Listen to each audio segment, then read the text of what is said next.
O que significa as mudanças feitas pela Comissão Mista do Congresso, que aprovou medida provisória que reestrutura algumas pastas do Executivo Federal? Entre as mudanças estão a retirada de atribuições dos Ministérios do Meio Ambiente e dos Povos Indígenas, por exemplo. Sobre essa questão, o Revista Brasil TVT conversa agora com Newton Tato, que é deputado federal pelo Estado de São Paulo. Deputado Newton Tato, seja bem-vindo, tudo bem? Prazer recebê-lo aqui no Revista Brasil TVT. Prazer estar de volta com vocês aí na TVT. Então, um abraço grande aí, Cosmo, Ana Rosa. Prazer enorme e à disposição aqui. Deputado Newton Tato, que história foi essa? Como é que essa medida provisória foi alterada na Câmara dos Deputados? Isso não fere a inconstitucionalidade, não entra aí nessa questão dos poderes da República devidamente constituídos, deputado? Sim, eu entendo, e isso é no mundo todo, entendeu? Quem ganha a eleição organiza, né, o Estado para implementar o plano de governo que foi eleito. Então aí precisa organizar, né, o poder, organizar o Estado, tá, com as competências para viabilizar aquilo que foi debatido na campanha, discutido na campanha, prometido na campanha. Então, o que o presidente Lula fez? Mandou, né, porque a legislação pede isso, no caso do Brasil, pede que envie para lá qual que é a estrutura do governo. E, historicamente, em todos os casos, você nunca teve uma intervenção do Congresso Nacional no sentido de modificar aquilo que o governo que assumiu, tá, se coloca e fala, olha, eu preciso que seja organizado desta forma para poder corresponder com aquilo que o plano de governo eleito, né, se viabilizou. Então, nós estranhamos que tenha as alterações, né? Então, são poucas instaurações do ponto de vista do conjunto da medida provisória, da estrutura, mas aí eu já vou adiantar, Cosmo e Ana, estas mudanças que pega ali no cerne, principalmente da agenda ambiental, eu digo assim, dos desafios que estão colocados para o Brasil e para o mundo, né, e de oportunidades da que a agenda ambiental nos coloca e, por isso, da centralidade. Foi debatido na campanha, para quem lembrar aqui, né, todas as diretrizes lá do plano de governo na campanha, ela estava permeada, né, desta preocupação do enfrentamento da crise climática, mas colocando como uma oportunidade para o Brasil em relação, inclusive, aos outros países que precisam diminuir as emissões de gás de efeito estufa. Então, quando faz essas alterações na estrutura do Ministério do Meio Ambiente, eu falo da gestão do uso do solo, ali do cadastro ambiental rural. Todo mundo sabe do papel e da importância da agricultura, né, para a economia do país, dos desafios que tem. A maior, 70% das emissões de gás de efeito estufa que o Brasil emite, tá, tem a ver, está relacionado com o uso do solo. Então, tem uma importância estratégica você ter ali a implementação do Código Florestal. A outra questão, o uso dos recursos hídricos, tá, que não é só o uso para a agricultura, ele é um uso, entendeu? Para humanos, para animais, tá? E começa a ter conflitos isso aí. Então, tira esta gestão dali, tá? Do Ministério do Meio Ambiente. O mesmo debate e a importância da Conab, por exemplo, para a agricultura familiar, os desafios de produzir alimento, enfrentar a fome, enfrentar a inflação nos preços dos alimentos, agregar valor nos produtos da agricultura familiar. Então, né, que ali tira algumas diretrizes que foram estipuladas para o Ministério do Desenvolvimento Agrário. Ou a importância, inclusive, de garantir o direito constitucional à terra para os povos indígenas, que está lá assegurado esse direito na própria Constituição, e o papel que esses territórios têm, inclusive no debate ambiental de proteção da biodiversidade e da floresta, para enfrentar o debate das mudanças climáticas. Então, eu falo assim, isto fere uma questão central daquilo que o Brasil precisa enfrentar, que é fazer a lição de casa para enfrentar né, a crise climática, mas também de oportunidades que coloca para o Brasil do ponto de vista de que a agenda ambiental, agregar valor aos produtos do Brasil, né, você trabalhar na perspectiva de aproveitar a biodiversidade, a transição energética. Então, são temas que o Brasil está encarando agora com seriedade, como oportunidade para a gente reindustrializar o país, gerar empregos justos, que garanta direitos trabalhistas, mas que tenha menos emissão de gás de efeito estufa. Então, esse é o debate que nós precisamos fazer. Compromete aquilo que é estratégico para o país.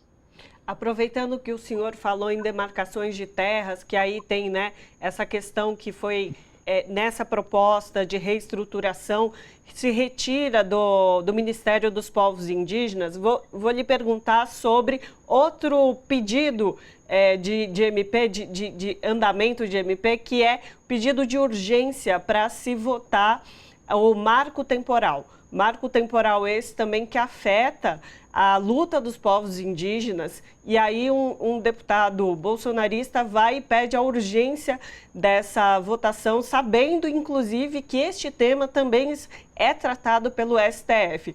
A minha pergunta ao senhor dentro de tudo isso, foi um conjunto de manobras que a oposição fez ali para tentar, de alguma maneira, atrapalhar o trabalho do Executivo e passar pautas mais conservadora e contra a luta, como o senhor já colocou, ao meio ambiente e também aos povos indígenas, em defesa dos povos indígenas? Sim, Ana. É importante, inclusive, para a gente entender a dificuldade que é a composição do Congresso Nacional. Quem tem essas pautas, quem toca essas pautas de retrocessos, e que é ruim para o país, e é ruim para a agricultura como um todo, e eu digo ruim para o agronegócio, essas pautas de um setor minoritário do agronegócio, que é expansionista, que quer cada vez mais avançar em áreas indígenas, de unidade de conservação, em terras públicas. Que é o grupo que está lá na CPI do MST, tá? E é o grupo que patrocina esses retrocessos. Por isso que é uma dificuldade muito grande quando é em tema relacionado à agricultura, até porque eles têm uma base muito forte. Só para vocês terem uma ideia, a Frente Parlamentar da Agropecuária tem mais de 300 deputados. Então, para os temas gerais, tá, o governo precisa contar para a sua base, tá, com o setor, com uma boa parte desse setor. Então, esse debate nós precisamos fazer na sociedade para que, inclusive, esse setor do agronegócio entenda que aquilo que nós queremos fazer, o debate que nós queremos fazer é importante para o agronegócio também. Então, não é só para a agricultura familiar, tá? Então, só para entender.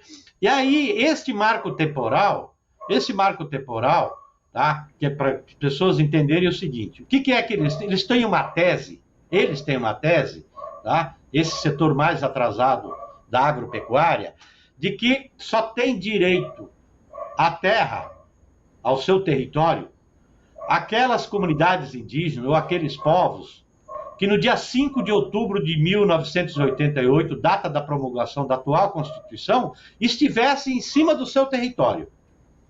Todo mundo sabe que na história do país, tá? Aí vale para os povos indígenas, fala para outros grupos extrativistas, vale para os quilombolas, e ainda persiste isso, do ponto de vista da violência no campo. Muitos desses povos, muitas dessas comunidades foram expulsas do seu território debaixo de bala. A violência com relação aos povos indígenas, comunidades tradicionais, é histórica nesse país e persiste ainda. Então, e aí essas comunidades que foram expulsas do território não terão direito ao seu território, que está garantido na própria Constituição, tá? Então, como o STF tende a dizer que eles têm direito, sim, aí o que é que o Congresso Nacional quer fazer? Esses protagonistas dessa tese querem fazer? Aprovar logo uma mudança, né, para não valer a tese que provavelmente vai valer no Supremo Tribunal Federal, que é garantir o território, independentemente se eles estavam no território no dia 5 de outubro de 1988. Por isso que esse debate precisa ser feito não só dentro do Congresso Nacional, mas a sociedade toda precisa se envolver em defesa do direito dos povos indígenas, porque não é só uma questão que já é fundamental, o direito à vida, a perspectiva de sobrevivência desses povos, dessas comunidades, mas é importante para o Brasil, do ponto de vista estratégico, das oportunidades que coloca esta agenda e da contribuição que faz para o meio ambiente por parte desses povos indígenas. Até porque, deputado Newton Tato, essa discussão do marco temporal, ela já vinha sendo feita pelo Supremo Tribunal Federal, o julgamento estava em andamento e agora é muito estranho que a Câmara dos Deputados agora queira vir com uma outra medida para sobressair aí ao julgamento no Supremo Tribunal Federal. Mas a minha pergunta, voltando aqui, dessa questão dessas mudanças na Câmara dos Deputados em relação às pastas do Executivo, no que diz respeito no que vai tratar exatamente o Congresso Federal. Esse jogo político, esse tabuleiro de xadrez. Como é que estão as articulações? Eu falo isso, o senhor é deputado da base do governo do presidente Lula, mas para além disso, como é que estão as negociações? Agora, de fato, começa esse jogo de xadrez, governo, Congresso, negociações. Queria lhe ouvir sobre essa questão. Sim, nós estamos acompanhando. Eu, essa semana mesmo, tive a oportunidade de acompanhar a ministra Marina Silva, a ministra Sônia, no Palácio do Planalto. Na medida em que esse ainda vai para votação, essa medida provisória da estrutura está previsto para ir para votação na terça-feira, na Câmara, e depois tem que votar no Senado. Mas o prazo é esta semana. E aí o governo está empenhado em trabalhar para que mantenha, né, a estrutura original como foi enviada. Então, vai ter negociação intensa nesse período para fazer com que o relator, né, o deputado Isnaldo Bulhões, reconsidere essas mudanças que vem fazendo. Não é fácil, porque a gente sabe que aí tem disputas de interesses que estão colocados lá dentro, tá?